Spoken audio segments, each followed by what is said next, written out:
No news only views. दोस्तों नमस्कार। आज विश्व पुस्तक दिवस है। आप सभी को शुभकामनाएं। हालांकि आजकल घरों में पुस्तकों की संख्या कम होती जा रही है। लोग पढ़ने के प्रति उतना रुझान भी नहीं है। और बहुत अच्छी बात यह है कि ऑनलाइन किताबों की पठनीयता बढ़ भी गई है। चर्चाओं में आता रहता है कि लोग अब नेट पर किताबों को सर्च भी कर रहे हैं, पढ़ भी रहे हैं।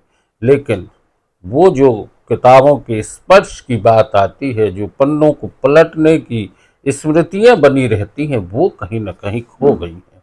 और आज हम चर्चा करने जा रहे हैं। हमारे साथ हैं रमाकांत ताम्रकार जी, एक बेहतरीन कहानी लेखक, व्यंग्यकार और फिल्म समीक्षक, फिल्म डायरेक्टर भी हैं। कुछ लघु फिल्में भी बनाई हैं, कुछ डॉक्यूमेंट्री भी ग्रामीण विकास पर से तैयार हुई हैं। हम आपका स्वागत करते हैं ताम्रकार जी। और जो बात है मुद्दे की कि आज विश्व पुस्तक दिवस, आपको क्या लगता है, आपके बचपन की स्मृतियों में जो पत्र पत्रिकाएं थी वे आज देखने नहीं मिलती? विश्व पुस्तक दिवस के अवसर पर मैं नो न्यूज़ ओनली व्यूज़ के दर्शकों को, उन देशवासियों को जो यांत्रिक रूप में पुस्तकों को पढ़ रहे हैं, और उन देशवासियों को भी जो पुस्तक की सौंधी सौंधी सुगंध अपने हृदय में समाये हुए हैं, उन सबको मैं बधाई देता हूँ। ऐसा है कि समय का चक्र इतनी तेजी से बदला है कि वो अपने गर्त में अच्छी अच्छी चीज़ों को निकल चुका है। आज जो 20वीं सदी में था वो 21वीं में शायद ही आंशिक बचा हुआ है। तो उसका असर साहित्य में पड़ा है। और व्यवसायिक के इस दौर में जो ऐसी पत्रिकाएं थीं जिनसे जागरण होता था, बौद्धिकता मिलती थी, नैतिकता मिलती थी, वो बाजार खा गया है। वो सब बंद हो चुकी हैं। जो चंदा मामा, बाल भारती, जिनको हम अपने दिल से लगाए रखते थे, आज कहीं नहीं है। न उस प्रकार का साहित्य कहीं। आपने बहुत अच्छी बात कही। नंदन, बाल भारती, चंदा मामा, लोट पोट, ये छोटी छोटी सी मैगजीन कॉमिक्स थे जो बच्चों के हाथों में देखते थे और उनको सीरियल भी लगातार उसको पढ़ने की एक रुचि होती थी। इसी तरीके से देखें साप्ताहिक हिंदुस्तान, धर्मयोग और सारिका, बहुत सी पत्र पत्रिकाएं बंद हो गई हैं। इन पत्रिकाओं के बंद होने का दर्द आज भी लोगों को है। रविवार एक बेहतरीन पत्रिका निकलती थी, इंडिया टुडे थी, जिसमें इतनी अच्छी कहानियां आती थी, राजनीतिक समाचार, यथार्थ समाचार आते थे। तो ये जो परिवर्तन का दौर है, आज के समय पूरी जिंदगी जो है वो यांत्रिक हो गई है। इसलिए आप देखें मोबाइल पर, इंटरनेट पे आपको कहानियां मिल जाएंगी, निबंध मिल जाएंगे, हर प्रकार का साहित्य मिल जाएगा, लेकिन वो हमारी आत्मा को संतुष्ट नहीं कर पाता जो पुस्तकें कर सकती थी। आज पुस्तकों की जो भीनी भीनी सुगंध है, जो बचपन में हम अपने दिल से लगाए रखते थे, आज भी महसूस करते हैं, तभी हम लिख पाते हैं। लेकिन हम सोचते हैं कि इंटरनेट और मोबाइल पर हम लिखें तो शायद हमारे हाथ आज भी लड़खड़ाते हैं और हम उनसे इंटरेक्ट नहीं हो पाते हैं।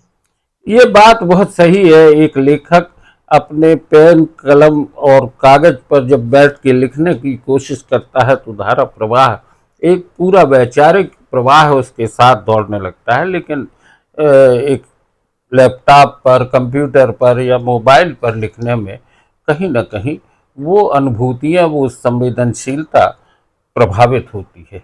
अभी हाल ही में एक और मुद्दा सामने आया जिस तरीके से देखा जाए, हालांकि अब ज्ञान जी भी नहीं है हमारे बीच में, पहल पत्रिका, उसका दर्द भी लोगों को रहा कि पहल बंद हो गई। जी बिल्कुल बिल्कुल। ज्ञान जी भले ही वो हमारे बीच में नहीं है, लेकिन उनके काम, उनकी याद, उनके कार्य करने की शैली, वो पत्रिका को जिस ढंग से निकालते थे, वो हमारे बीच में हमेशा जीवंत रहेगी। लेकिन उनके साथ भी वही घटित हुआ जो आज के व्यवसायिक दौर में पुराने लेखकों और प्रकाशकों के साथ हुआ। अर्थ की कमी हर जगह होती है और पाठक की भी समस्या उत्पन्न हो गई है।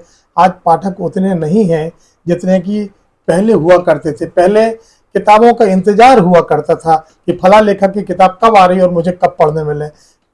लोग पहले से लेके बुकिंग कर लेते थे कि हमें चाहिए। इसी प्रकार बता रहे हैं कि आज भी ऐसे कुछ लेखक हैं जो अच्छी चीजें लिख रहे हैं और उनकी किताबों का इंतजार होता है।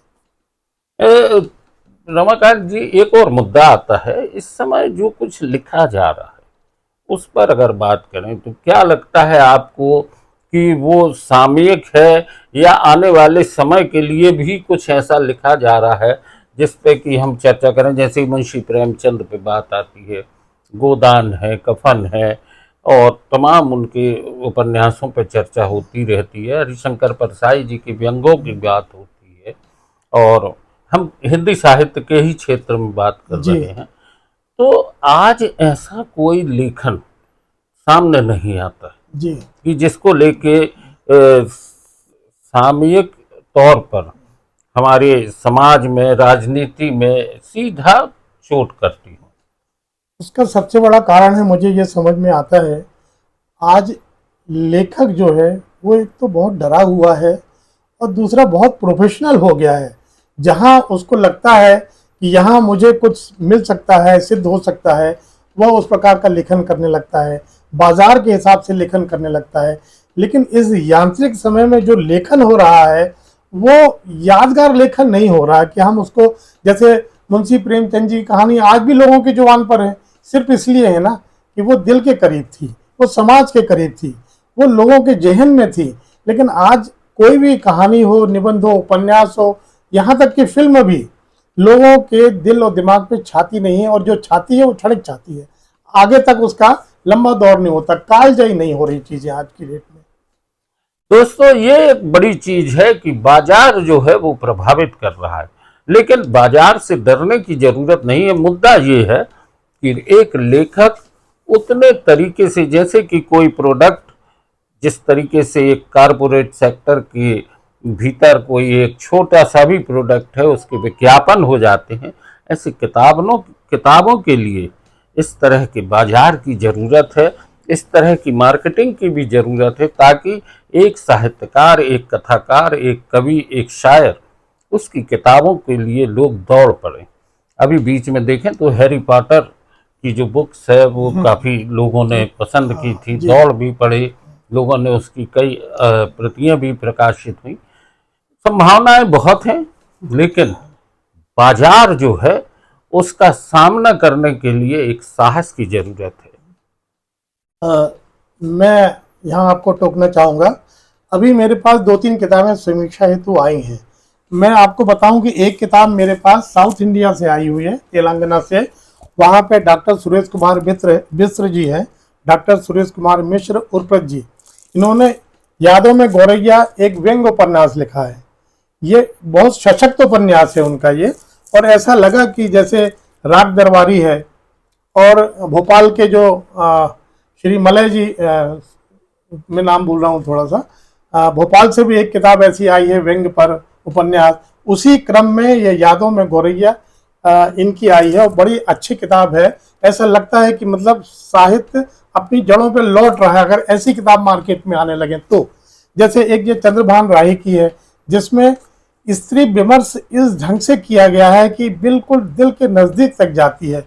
इसी प्रकार से मेरे पास और भी कुछ किताबें आ रही हैं जिनमें देखा जाता है कि समाज का विभिन्न स्वरूप हमें देखने मिल रहा है, और लोग कोशिश कर रहे हैं कि समाज के स्वरूपों को अंतिम स्तर तक देख सकें और लिख सकें, लेकिन उनकी नजर अभी इतनी गहरी नहीं जा पाती है। इसलिए समाज में बहुत एक अच्छा साहित्य सामने नहीं आ पा रहा है। इसके लिए अभी लेखकों को, शायद मुझे भी बहुत मेहनत करना है। दोस्तों, ये चर्चा बहुत गंभीर है। विश्व पुस्तक दिवस पर आज हमने बात की है। 2-3 मुद्दे आपको ध्यान रखना होंगे। एक तो बाजार की बात आती है, दूसरा लेखक डरा हुआ क्यों है, इस पर बात करने की भी जरूरत है।